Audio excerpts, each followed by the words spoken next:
Baik kawan-kawan, hari ini kita akan membahas tentang semua hal yang berhubungan dengan saya, mulai dari saya kecil sampai dengan hari ini. Ingat, tetap subscribe, like, comment, and share karena semuanya gratis.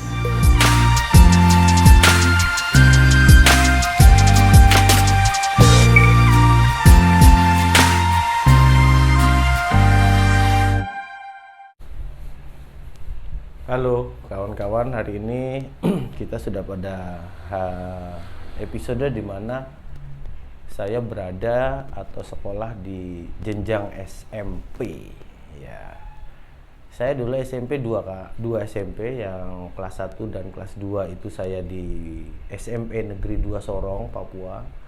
Dan ketika yang kelas 3 ini saya pindah ke Madiun.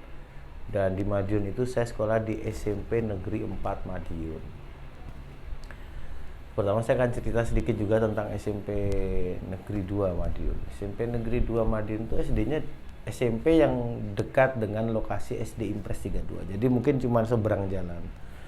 Hanya walaupun menyeberang jalan, kami harus berjalan ke dalam menuju ke gedung sekolah itu kurang lebih hampir 500-an meter ya, melewati lapangan tembak milik TNI AD waktu itu dan kebun jambu monyet.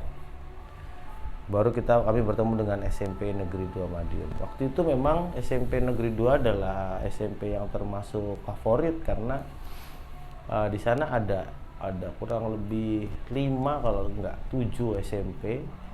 Yang negeri hanya 2, SMP 1 dan SMP yang negeri ada 4, SMP 1 sampai SMP 4 waktu kalau salah.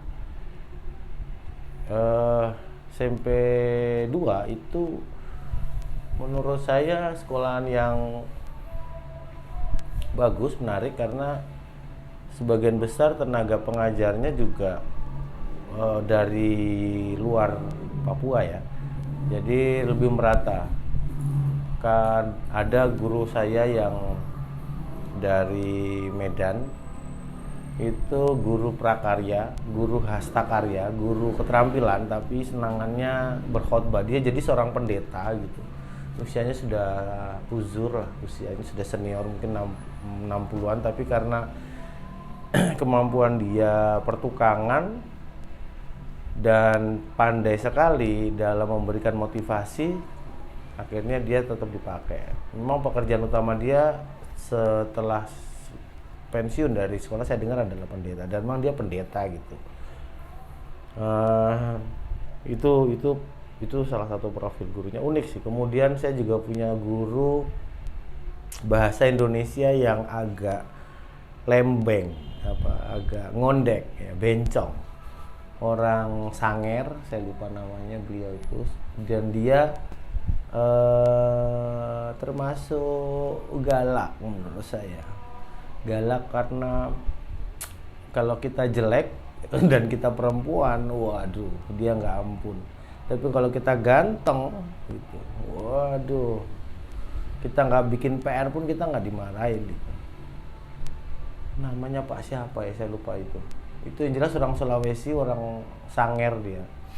Dan dia selalu tidak berkantor di ruangan kantor guru umumnya, tapi dia lebih suka di mana, di perpustakaan. Saya nggak tahu kenapa. Ya saya juga nggak mau tahu, juga ngeri karena ngondeknya itu ya.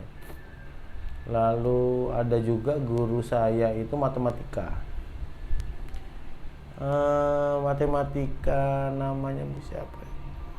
Itu termasuk guru yang kaya menurut saya karena dia satu-satunya guru bidang studi yang bawa mobil. Waktu itu mobilnya Katana, cantik orangnya.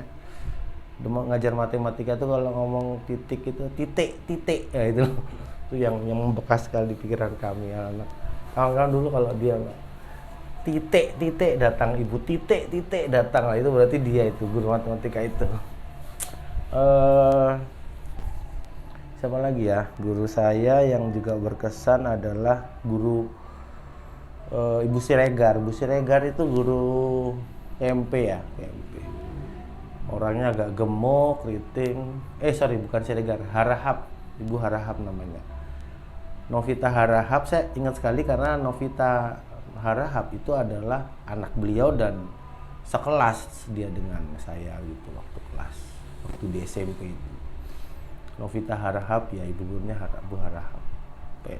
PMP apa IPS ya saya lupa itu.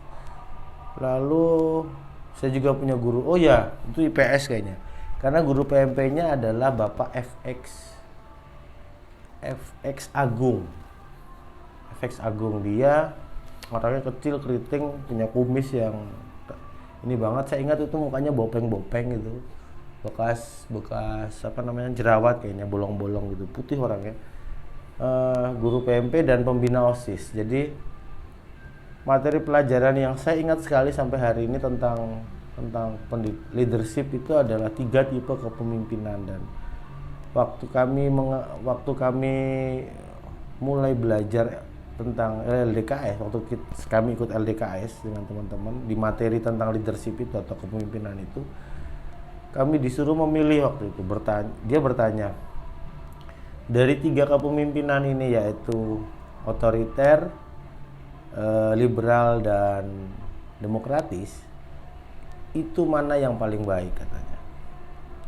Dan waktu itu kami karena dibagi menjadi beberapa kelompok, ada yang beranggapan yang benar adalah liberal, yang paling benar adalah otoriter, dan yang paling benar adalah demokratis. Setelah itu beliau menjawab seperti ini. Setelah semua diskusi debat itu selesai, bahwa yang benar, materi ingat banget saya, bahwa 3 tipe kepemimpinan itu adalah benar gitu. Dan yang paling tepat untuk dilakukan adalah saat dimana kita membutuhkan salah satu dari 3 kepemimpinan. Jadi kalau kita ingin menjadi seorang pemimpin, kita harus memiliki 3 tipe kepemimpinan. Otoriter berarti dia harus bisa menentukan semua hal, mulai dari konsep, eksekusi, sampai dengan hasil. Itu dia yang menentukan benang merahnya gitu. Dia memerintah dan sebagainya. Lalu kapan dia juga harus bisa menjadi orang yang liberal, memberikan kelonggaran kepada setiap anggotanya untuk menjalankan konsep yang sudah dibicarakan tanpa dia ikut campur dalam proses itu gitu. Dan saat kapan dia menjadi demokratis, itu adalah saat dimana terjadi komunikasi yang baik antara anggota dengan dia sebagai seorang pemimpin. Dan seorang pemimpin mutlak, kata Pak Agung, memiliki kemampuan 3 tipe ini dan tahu kapan ini digunakan. Bah, itu materi buat saya benar-benar terperangah ya. Jadi itu membekas sekali di pikiran saya tentang bagaimana kita menjadi seorang pemimpin. Lalu di SMP 2 itu pula lah saya mengenal arti populer guys di sekolahan. Jadi karena saya termasuk dalam jajaran teman-teman yang pandai, termasuk jajaran teman-teman yang keren, karena waktu kecil saya itu putih orangnya, saya itu ganteng katanya. Maka saya masuk di jajaran 10 orang yang keren-keren dan pinter-pinter. Dan Juno berapa orang? 10 orang itu laki-lakinya cuman 2 kalau nggak salah, 2 atau 3 saya lupa, lainnya perempuan. Dan kami sering mengadakan acara-acara seperti belajar kelompok bersama, walaupun kami berbeda kelas. Kami sering jalan-jalan, ketemuan bareng, di mana rujakan dan sebagainya. Dan tidak ada tendensius untuk pacaran lah, suka dengan itulah, jadi nggak ada. Karena bagi kami waktu itu lebih baik berteman, dan memang kami tidak pernah membaca literasi tentang pacaran lah, walaupun kami sering juga nonton film itu juga ada unsur romantis segala macam, memang ada cerpen-cerpen yang romantis, tapi entah kenapa ketika kami SMP itu, kami yang bersepuluh ini, dan akhirnya kami juga adalah pengurus inti OSIS, itu tidak punya pikiran untuk pacaran sama itu ya. Kalau misalnya kita saling menggoda ya, misalnya oh kamu suka sama ini, itu wajar, tapi nggak sampai pada taraf benar-benar pacaran sih, nggak. Berteman aja gitu. Dan Itu yang membuat saya tuh kadang-kadang heran ya sama anak-anak milenial ini sekarang ini ya, zaman milenial. Kita deket sama teman lawan jenis terus jangan pacaran, atau kita berusaha untuk punya pacar di usia kita yang masih muda ya. Bagi saya itu hormonal itu wajar lah, kita sebagai anak muda masih kecil, masih remaja ingin mengenal lawan jenis, tapi kan bukan berarti kita harus pacaran gitu. Berteman aja gitu ya. Kalau berteman itu kan yang wajar lah ya. Ya misalnya kita mau ngobrol, kita mau bersenda gurau, kita mau hangout, bikin acara ya nggak usah ngomong jadi pacaran gitu, temenan aja gitu. Karena waktu itu kami di SMP itu, saya dengan teman-teman itu beranggapan kalau kita pacaran itu berarti kita membatasi lingkup pergaulan kita, betul nggak? Karena biasanya orang yang pacaran itu akan merasa memiliki otoritas terhadap pasangannya yang lebih gitu. Merasa punya apa ya? Merasa punya hak lebih untuk menguasai pacarnya atau kawan dekatnya itu. Nah itu yang menurut saya kurang tepat, karena di usia kita SMP itu harusnya kita banyak teman, menggalang relasi yang nantinya akan berguna di saat kita sudah dewasa. Nah, kalau kita sudah mulai membatasi diri kita dengan pacaran, itu berarti secara tidak langsung kita menutup diri kita dari pergaulan yang lebih sehat, dari pergaulan yang lebih baik, dari pergaulan yang lebih maju gitu. Jadi ada saatnya dimana kita nanti bisa mengenal lawan jenis kita dengan lebih baik. Bukan SMP, tapi menurut saya nanti ada saatnya dimana Anda sudah punya bekal, sudah punya pemahaman tentang diri Anda, tentang lawan jenis Anda, fondasi yang kuat tentang agama baru. Jadi jangan sampai kita belum punya fondasi, belum punya dasar, sudah macam-macam pacaran dan sebagainya. Jadi barangkali pengalaman saya di SMP 2 ini yang membuat saya bisa menjadi seperti sekarang. Bayangkan, jangankan pacaran, punya dompet aja malu bro. Coba, saya tuh nggak punya dompet zaman SMP tuh. Kemudian pacar, temenan aja semua gitu. Dan tidak merokok, tidak mengenal narkoba, tidak mengenal minuman keras, semuanya enggak. Karena semua pikiran saya sudah terbebani dengan kegiatan. Mulai dari OSIS, kegiatan pramuka, apalagi waktu itu saya ikut ya, PMR, ikut PKS, semuanya saya ikut. Belum lagi sosialisasi saya dengan teman-teman saya, grup ini gitu. Grup sosial populer guys di sekolah SMP. Coba kami ngumpul ke sana dan kami sering dipanggil untuk membantu pihak sekolah dalam melaksanakan kegiatan-kegiatan, misal seperti kedatangan tamu, kami sebagai among tamu, kemudian upacara bendera, lalu perayaan hari-hari besar nasional, itu biasanya kami ini yang dipanggil untuk membantu kegiatan sekolahan. Saya lupa apakah saya sempat jadi ketua OSIS ya waktu itu ya. Saya cuma ingat LDKS-nya sih, cuman setelah itu saya nggak ingat saya jadi pengurus OSIS atau apa nggak, saya lupa. Mungkin nanti kalau ada teman-teman yang ingat bisa komen di bawah. Dulu saya waktu SMP sempat jadi pengurus apa di OSIS SMP 2 itu. Lalu di SMP itu juga saya mengenal arti kata gagal. Jadi waktu itu penerimaan SMA Nusantara. Wah, ini kalau di zaman saya dulu SMA Nusantara itu SMA yang wow gitu, karena untuk bisa masuk ke situ seleksinya udah seperti Akabri, dan katanya kalau sekolah di situ itu kita diasramakan, kita dapat uang jajan ya, kemudian kita akan ketemu dengan orang-orang hebat macam B.J. Habibie, kemudian waktu itu memiliki siapa ya, menteri-menteri lah katanya, ada beberapa menteri yang memiliki yayasan SMA Nusantara ini.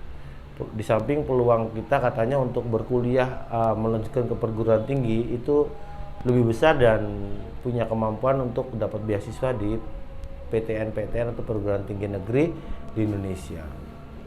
menggiurkan kan, pasti menggiurkan nggak sih, nggak ngerti saya. Tapi waktu itu saya benar-benar terprovokasi gitu, benar-benar terpengaruh untuk mencoba ikut, dan ikutlah saya seleksinya. Itu seleksinya mulai dari tes pengetahuan, tes fisik, apalagi ya pemantauan terakhir. Jadi alhamdulillah saya gagal gagal di seleksi Vantokhir. Jadi sebelum kita diberangkatkan ke mana, ke Jayapura untuk seleksi provinsi, itu diseleksikan dulu di kabupaten dan kota Madya di Sorong. Dan saya sudah gagal di situ. Dan bagi saya itu sebuah kegagalan yang memang agak menyakitkan ya, karena saya begitu berharap bisa masuk di SMP itu waktu itu. Karena prosesnya pendaftarannya sudah dimulai sejak SMP kelas 2 deh rasanya.